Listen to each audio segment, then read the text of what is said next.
If you're looking to exercise your memoization skills, this is the perfect problem to solve. Yes, we are going to solve it using dynamic programming. And this is a very popular question for your tech interviews as well. Hello friends, welcome back to my channel. First, we will go over the problem statement and look at some sample test cases. After that, we are going to start off with the brute force approach and identify the bottleneck. We are going to work upon it and then come up with a dynamic programming solution to find an efficient approach. After that, we'll also do a dry run of the code so that you can visualize how all of this is actually working in action. Without further ado, let's get started. Let us quickly make sure that we're understanding the problem statement correctly. In this problem, you are given a string S and a dictionary called wordDict. Now, you have to determine if this string S can be segmented as space-separated dictionary words. Now, what does this actually mean? Space-separated segmented words. To understand it, let us look at the sample test case. First of all, I have this particular test case with me. The string S is study algorithms, and the dictionary contains two words, study and algorithms. You have to return a true if you can construct this same word using the words available in your dictionary. So, it means that I can take up these two words separately, study and then algorithms, and then I can combine them and I will get the result, correct? So, for this particular test case, you will return true as your answer because you were able to use these two words individually. Now, since this is a dictionary, you are allowed to use a word multiple times. And that brings on to your second test case.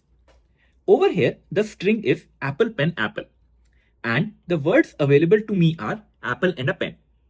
Now, using these words, can you construct this? Yes. If you take apple first, then you take a pen, and then you take apple. Combine all of them, and you will get your original string apple, pen, apple. So far, so good. But the tricky test case over here is test case number 3. Because you need to pick up complete words. So what does that mean? For example, my string is cats and dog. And I have all of these words available. If you look in the first instinct, it feels that you can construct it. You have cats available, you have sand available, and you have dog available. But remember, you have to pick the complete words. So what starts to happen? Let us say you pick up the word cats, and then you pick up the words and. You got two words, and now you are remaining with only OG. If you notice, OG isn't available in your dictionary. So you cannot segment this particular string using the words from this particular dictionary. This will fail. And you can try multiple combinations also. Let us say you pick up cat and then you pick up sand. Once again, you are left with OG. And OG is not in the dictionary. How about another scenario? Let us say I pick up cats and I pick up dog. Both of the words are in my dictionary, but then I am remaining with an. An is not available, so I cannot segment it. Similarly, I can also pick cat and I can pick dog. Now what is remaining?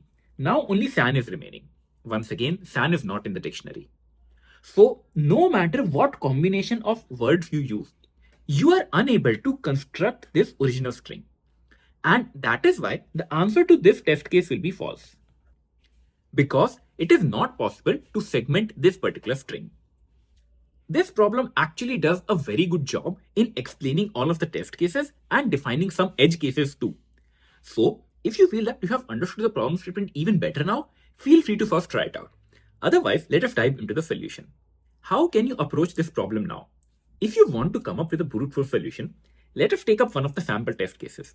I have this word dictionary available, apple and pen, and the string is apple, pen, apple.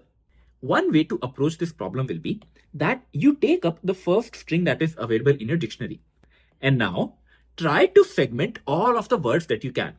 If you get apple, you are remaining with only this string pen apple. Try to find more substrings.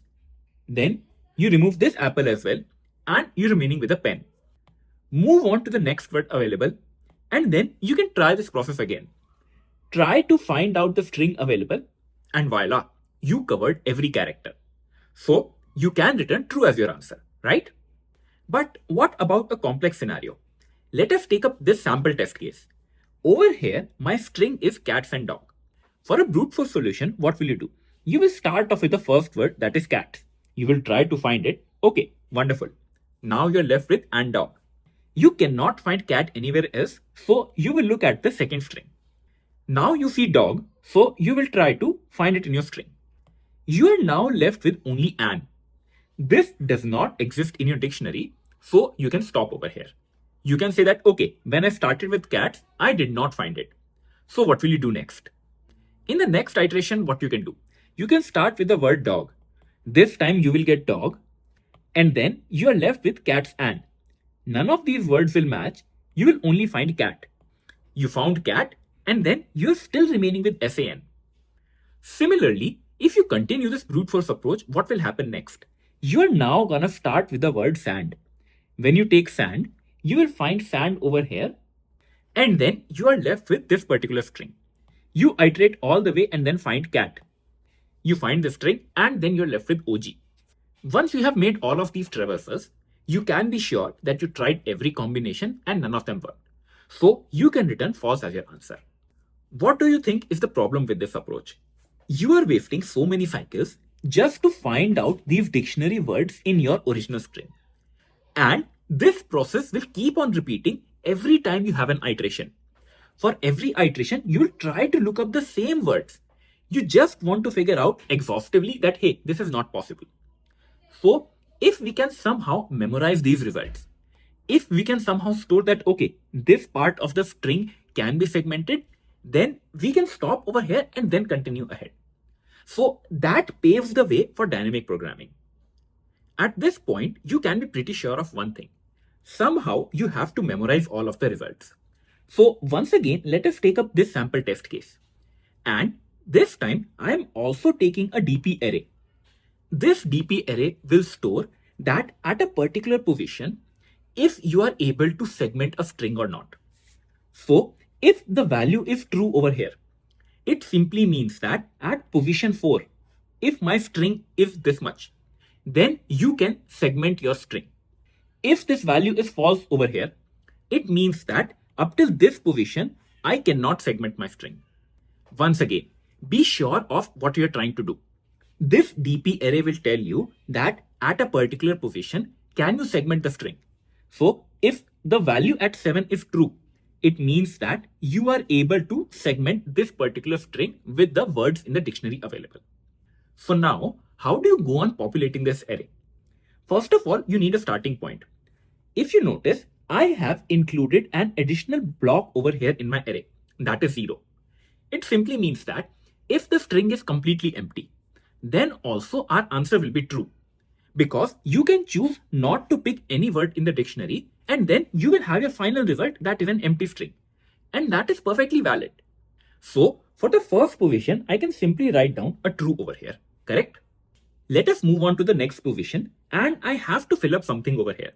So you see that the character available over here is C. Can you form this using the dictionary that you have available? You do not see a character C over here, so I can write down false over here. Once again, this DP array is telling you that if I had only the character C, then I cannot segment the string. Just move ahead and things will be clear to you. Now move on to the next position. This time I am starting off with the character A. Does A exist in the dictionary? No. But you can have more characters also. You can also have a CA. So you need to check, is CA available in the dictionary? CA is not available. So I can write down a false over here. Move on to the next position now. This time I am looking at 3 characters. So start one character at a time. First of all, can you find the character T in your dictionary? No. Can you find the word AT in your dictionary? No. Can you find the word CAT in your dictionary? Yes. So I will write down true over here. So what is this array telling me? It is telling me that for the position 3, if I have a string just like this, then the answer is true. So you know that if you have your complete string, then the answer should appear over here. Let us just keep moving ahead. Look at the next position now. First of all, you have the character S. S is not available in the dictionary. Check for TS, not available. ATS is not available. CATS, it is available. So once again, you can write down a true over here. Move on to the next position now.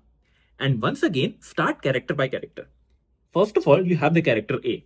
it is not available in the dictionary, so move ahead. Look at two characters. SA is not available, so move on. TSA is not available, so once again move on. ATSA is not available, so you can move on. Now, here is the interesting part. Should you look at CATSA? No, because you are now looking at 5 characters. That is where the concept of max length comes in. What you need to do is, in the first iteration, just go over all of the words that are available in your dictionary and then find out the maximum length. Because over here, my length is 5. And in my dictionary, my max length is only 4. So it makes no sense to go above the max length limit. Therefore, I know that at every iteration, I need to look back only at 4 characters or the characters of maximum length.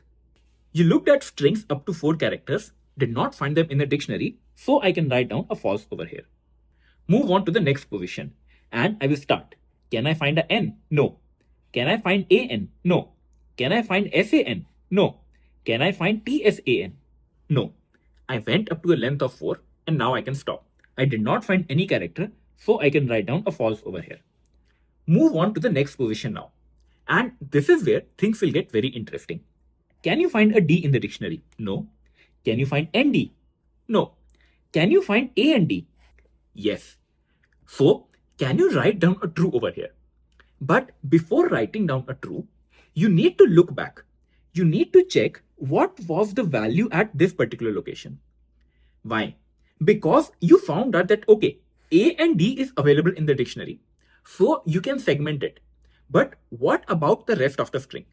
In a brute force approach, we again looked at the remaining string, correct? But now, this memoization array is telling me that up till this point, the value is true. So I know that up to a length of 4, I can segment my string. And for these 3 new characters, I also have a segment. So I can safely write down a true over here. And that is the main crux of the problem. Similarly, now if you go ahead and try to fill up this particular position, can you find an O in the dictionary? No. DO? No. NDO? No. ANDO? No. You cannot find any of them, so you write down a false over here. Similarly, now you fill up this last position as well.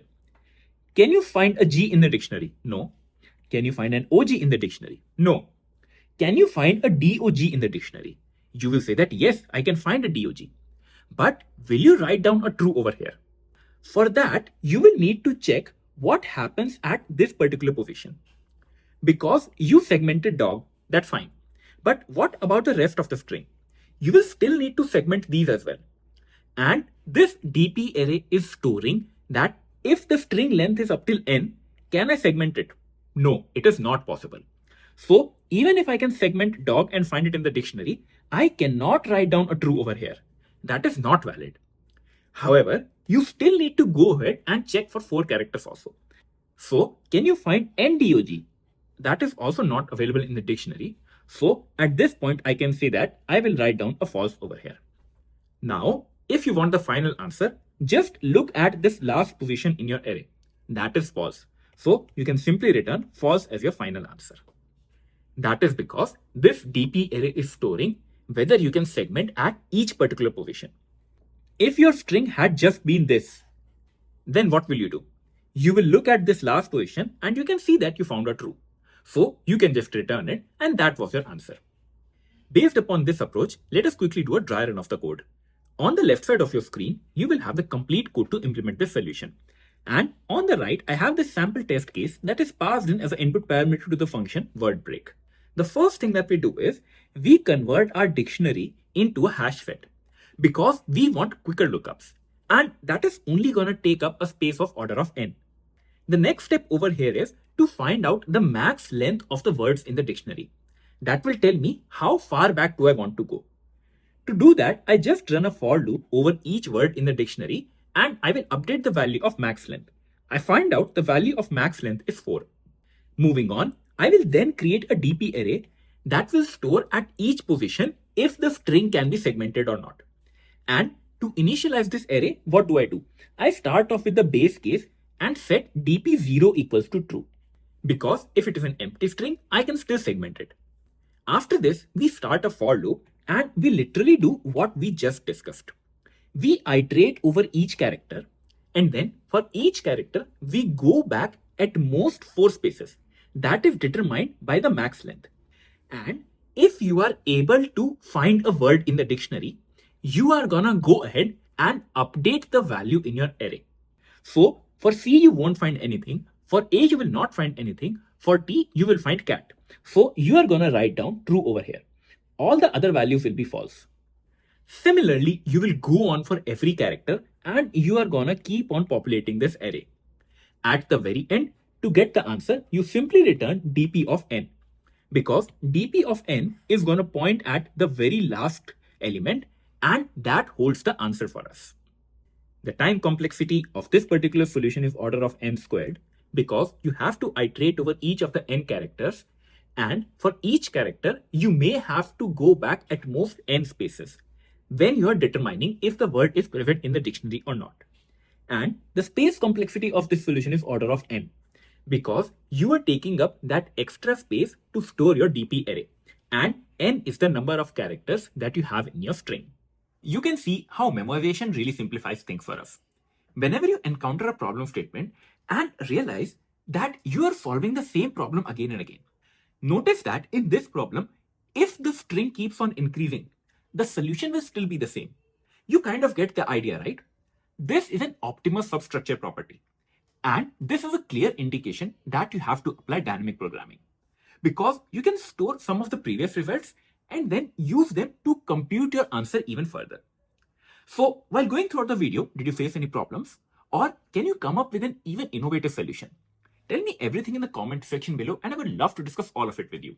As a reminder, if you found this video helpful, please do consider subscribing to my channel and share this video with your friends. This really keeps me motivated and I can make more such videos. Also, a huge shout out to all of the members who support my channel. You guys really keep me going.